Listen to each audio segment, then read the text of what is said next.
Batman Caped Crusader is a show that I have been very critical of on this channel. However, honestly, taking a look at these final two episodes for the finale of Batman Caped Crusader, I tried to go into it with a level of skepticism, and I had a lot of expectations for things that I wanted out of the series, things I had predicted. Honestly, it met and exceeded most of my expectations. And that's why today we're talking Batman Caped Crusader Season 1 finale was peak. But before we get into anything, guys, please, for me, like this video, subscribe to the page, and hit that noti bell. All right, Batman Caped Crusader, like I mentioned before, I have been extremely skeptical of. However, taking a look at episode 9 and 10, I definitely was blown away. It was honestly remarkable, and that is why I chose to combine the review for episode 9 and 10, partially because of how much I enjoyed both episodes, but also because they seemed like they should have been a part 1 and part 2 because of how much the two episodes did coincide with each other and did really tell one story. So first and foremost, I am going to get into the negatives with this episode. Honestly, looking at the negatives, I could not find a single thing that I did not like about these episodes. And that is why, honestly, I think this review is going to just be praising everything that these last two episodes did. Now, as we left off from episode 8, we did see the tragedy that did happen to Harvey Dent when he did betray Rupert Thorne. He chose to do good, and as a result, he did get half of his face burned off. And I really like how this episode picks up with Harvey dreaming about him becoming mayor and how that would have been. But then he starts to hear these voices about the people looking at his face, about the people judging him and calling him a monster. And then that is when we do realize that this was all just a dream. He wakes up and he does see Bruce Wayne. Bruce tries to get him out of his apartment, out back into the world, because he does really care about his friend. And I really did like this interaction between Bruce and Harvey. I always like when they give Bruce Wayne humanizing moments, and I feel like this series definitely didn't do that enough. However, in these two episodes, it did that to the max degree. It's like they heard any complaint that anyone had, myself included, and decided, you know what, we are going to give Bruce Wayne a ton of great character moments and a ton of great compassionate moments. Because to me, the best moments from Batman are always when he shows compassion and care, and we get to see the human behind the mask. So another of the things that I really loved about this episode is after Harvey has this breakdown, he decides he's going to just go out for revenge. And he starts going after Rupert Thorne's men in a pretty brutal way. And all of this kind of kicks off after that dinner that I mentioned that Bruce and Harvey had. However, I feel like one of the big catalysts was that Harvey witnessed someone being mugged, so he decides to stop the mugger, and then he is going to just off the mugger right then and there. Then he takes out his iconic coin and says he is going to flip for the person's life. It is revealed later that there is no tails on this coin, so it was a double-sided coin like Harvey Dent normally has, so there was no chance that this person was actually going to get killed. However, Harvey still shot him in the leg, so that's still pretty brutal, and it shows that Harvey Dent is starting to go down a very dark path, and it just continues throughout this episode with him systematically hunting down Rupert Thorne's men to the point where he gets revenge on the person who burned half of his face. He kills all the men that were guarding him, and then he literally sets fire to the entire building, burning that guy alive. It was wild. And in this moment, Batman does actually arrive, and it was a really interesting choice to not have Batman try to go up and save the people in the burning building. Now, I don't know if this was because Batman had realized that those people were most likely dead already, or if it's because he genuinely was just focused on his friend. Either way, I am totally okay with that. Obviously, you always want Batman to try to save as many people as he can, but in this moment, he feels very responsible for what happened to Harvey, especially because he feels like he is the catalyst and he was the biggest thing that pushed him over the edge, because it was after that dinner that they had together that started Harvey down this path. And I also really liked that Alfred continues to point this out, and Bruce at first tries to defend it and says it had to be done. Harvey often would lean on people who were vulnerable. It is how he did what he did. It's how he was so successful at being a DEA. So I just did the exact same thing he did. And in both episodes, Alfred is trying to get through to Bruce. He is trying to have a more emotional connection to Bruce. And at first, it was kind of irritating because Bruce was just brushing all of this off and continued to call Alfred Pennyworth, showing the disconnect between them, which, side note, that is one thing I have hated with this entire season. However, like I said in probably 3 or 4 videos before, I am praying that Bruce calling Alfred Pennyworth was for a reason. And that reason was revealed. And it was revealed when, at the end of episode 10, Batman finally decided to call Alfred Alfred. And he even starts off saying Pennyworth, but then he stops himself and he says Alfred. And then he says Alfred again. And honestly, in that moment, it was beautiful. It was showing their connection deepen. It was showing that he is becoming more than just the mask, and he is starting to show a lot more of his emotions. And I think a huge catalyst for that was the fact that he witnessed Harvey Dent die in that moment, one of his best friends. So now the people that he does have close to him are ones that he wants to cherish. And I really like that aspect. Again, I always love when they give Batman really emotional moments and have him showing compassion. Another of the things that I really liked was that Harvey's plan to take out Rupert Thorne was actually really smart and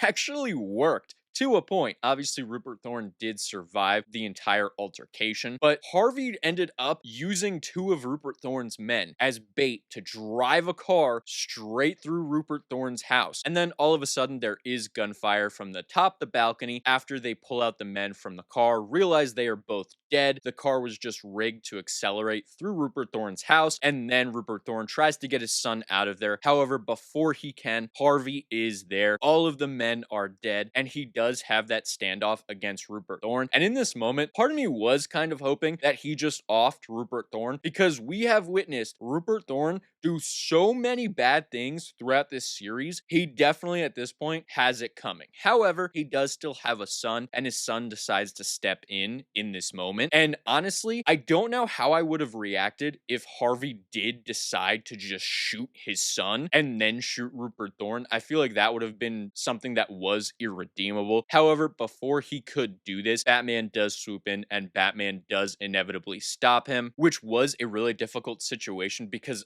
again, this is one of Batman's best friends, and he's seen him go down such a dark path. He's seen how many people he has killed, and not only that, he saw that his best friend was about to off not only this mob boss, but also his son, just to get revenge. And that really hits hard to the point where it affects Batman throughout the next episode. And then we do have Harvey behind bars, and then no one is going to represent him. However, someone appears, and it is none other than Barbara Gordon. And I feel like the moments between Harvey Dent and Barbara were absolutely amazing. They were some of my absolute favorite from both of the episodes, and it was like a full circle moment for both of these characters. They were at odds for so many different trials throughout this series, and now to have her be one of the only people who is in his corner, one of the only people that is trying to help him, that was just a really, really cool full circle moment for both of the characters involved. And honestly, another thing that I really liked, aside from the dynamic of Harvey and Barbara, which is something that I didn't expect, is something that I have been predicting and really hoping for throughout this series, and that was when Batman decided to go to Barbara Gordon once again for one of their chats. However, before Batman can leave, Barbara Gordon says to him that I need a way to contact you, or wouldn't it be nice if there was a way for me to get in touch with you? And Batman gives a special phone number to her so that at any time she can reach him. I also did find it funny that she mentioned some type of blue light in the window, kind of teasing a bat signal-esque thing. However, the phone works just as well, and I have been predicting that it would be Barbara Gordon establishing a closer relationship with Batman, rather than how it traditionally is between Commissioner Gordon and Batman. I actually like how they switched that up, and it offers a really interesting dynamic in my opinion, especially for how this particular universe is set up. Now, after Barbara does have that meeting with Batman, and she inevitably does go and meet with Harvey, they are getting transferred because he does need to go in front of a judge to testify. However, before he can, they are ambushed. Harvey is taken. However, they did not kill Barbara Gordon, and she decides to get in her car and follow them. And then we have a really interesting scene inside of the car that did take Harvey. We do see Flask and Bullock. They are the two corrupt cops throughout this series who have been doing dirty work for Rupert Thorne. And I really like all of the different comments that Harvey makes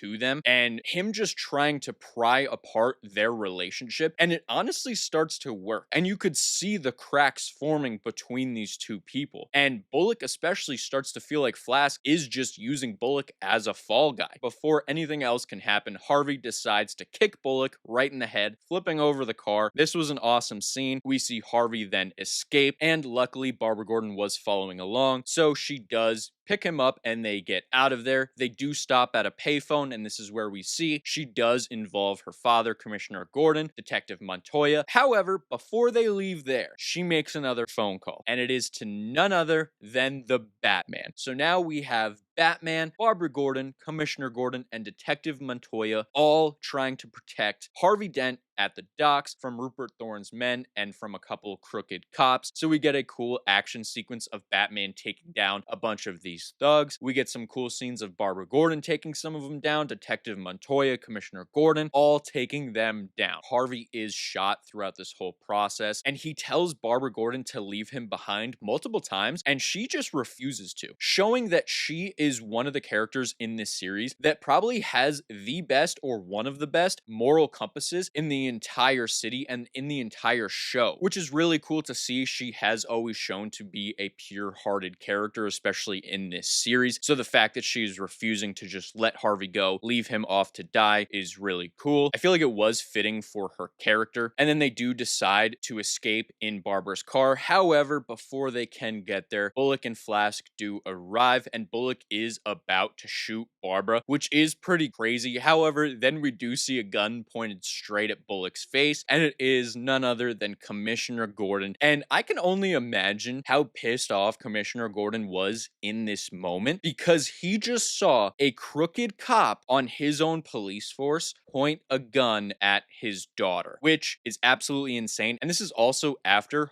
Harvey took a bullet for Barbara, which was an amazing moment. And it shows that even though Harvey had done really bad things, a lot of that was a result of what happened to him, the cruelty that had been enacted upon him. However, at his core, he was still a good person. And I feel like that was a theme that they were showing about Harvey Dent throughout this whole show. Even when he did accept bribes and accept help from Rupert Thorne, he refused to compromise. He refused to let criminals walk. That's what got him in this situation. So at the very end, once again, he refused to let someone die. He refused to not be a good person, even after he did such cruel things. And I just think that is such an amazing and beautiful character arc for that character. It is kind of a bummer that we aren't going to get any more Harvey Dent in this series because he is dead. However, it was a good conclusion to his story, in my opinion, at least how it was set up in this series. It's at this point that we see Flask about to off Barbara Gordon after this happens, and then Batman swoops in, stops him, and this is the only moment in the episode that I really thought I was going to have some negatives, because Batman picks up the gun that was dropped. He points it at Flask, and then before we know it, we hear 6 gunshots. And keep in mind, this is just after his best friend was murdered right in front of him, and Barbara Gordon was about to be murdered right in front of him by someone who was supposed to protect the city. So when we heard those gunshots, I genuinely thought that Batman had just killed this person, and not only killed him, but shot him 5 or 6 times, which is incredibly brutal, especially because at that time,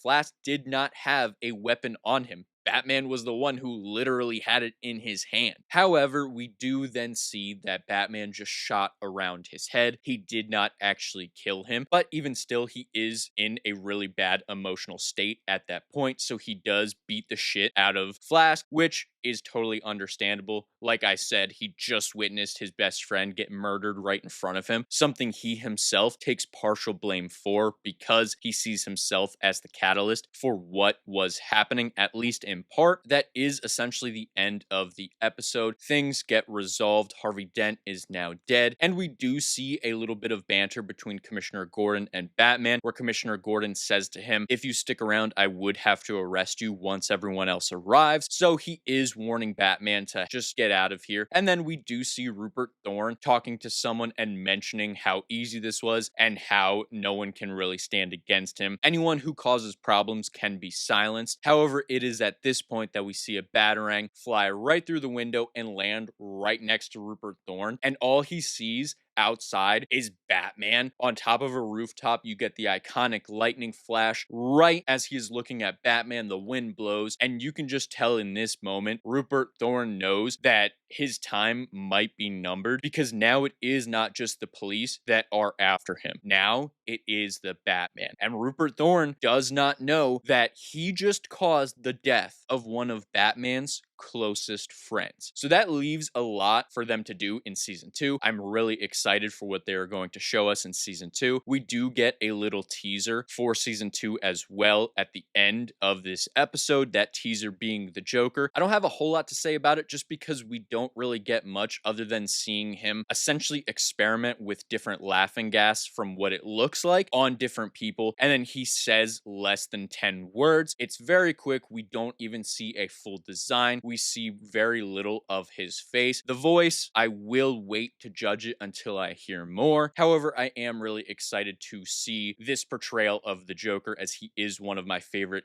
DC villains. And then, as I mentioned before, that moment between Batman and Alfred was one of my favorites from the entire series so far. And now I feel like we are going to see in season 2 Batman's bond growing closer to Alfred, and them really showing how much not only Bruce means to Alfred, because I feel like we've seen that, but how much Alfred means to Bruce and what that connection truly means to him, because now he lost one of his best friends. So he is going to start to cherish the people that he does have left. And we do know that it is essentially going to be Batman, Barbara Gordon, Commissioner Gordon, and Detective Montoya against the world, against the corruption in Gotham. So those storylines are what I'm really excited to see in season 2. And I'm really excited to see how this iteration of the Joker is different from previous iterations. But let me know what all of you think. Did you enjoy these last 2 episodes as much as I did? Were they your favorite from the entire series? Let me know in the comments below. And while you guys are down there, please, for me, like this video, subscribe to the page, and hit that noti bell. And I'll see all of you in the next video. Goodbye.